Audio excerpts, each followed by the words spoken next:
mis parce que ces autels-là peuvent revenir combattre l'église. Donne-moi amen. Alors, lorsque nous attaquons ces autels, nous devons être conséquents. Parce qu'il y a ce qu'on appelle le retour pour des gens qui lâchent.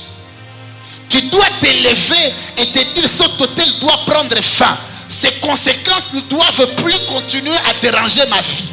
À partir d'aujourd'hui, je prends la décision de me lever en prière et de chasser et de combattre et de démolir. Dès que j'ai fini de détruire, je dois maintenant rebâtir l'autel de l'Éternel. Parce que la seule chose qui te sécurise des autels maléfiques ou des conséquences des autels maléfiques, c'est l'autel de l'Éternel, là où il y a la première offrande que tu es. Donne-moi main. Parce que l'offrande de Dieu que tu dois mettre sur l'autel, ça doit d'abord être toi avant d'y mettre ton argent. Tu ne peux pas donner à Dieu quelque chose si tu ne lui as jamais donné ta vie. Donne-moi main. Le premier exemple d'une femme qui a souffert des autels maléfiques, des ténèbres ou de l'obscurité, elle s'appelle Tamar. Dis après moi Tamar. Dis encore Tamar. Tu peux le dire à haute voix. Qui connaît Tamar ici? Qui connaît Tamar ici? Donne-moi amen.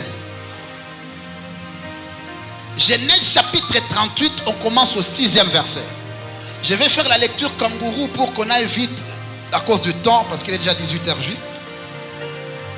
Mais vous allez lire à la maison jusqu'au verset 26. Il faut même commencer au verset 1er jusqu'au dernier verset. Que Dieu vous bénisse abondamment.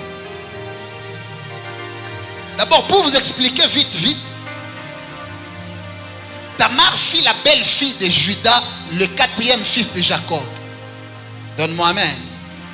Écoutez ce que la Bible dit. Judas prit pour Er son premier-né. Amen. Er, c'est le fils de Judas. Amen. Judas prit pour Er son premier-né une femme nommée Tamar. L'histoire de Tamar commence. Er, premier-né de Judas, était méchant aux yeux de l'Éternel. Et d'ailleurs ici, je parlerai de l'autel de l'obscurité dans la vie de Tamar et dans la famille de Judas.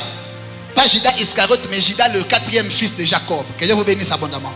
Je parle de cet autel qui s'est manifesté dans ces deux personnes, dans la famille de Judas ainsi que dans la vie de Tamar. Mais je commence d'abord par Tamar.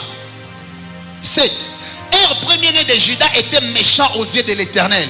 Et l'Éternel le fit mourir. Er, c'était le mari de qui? Répondez.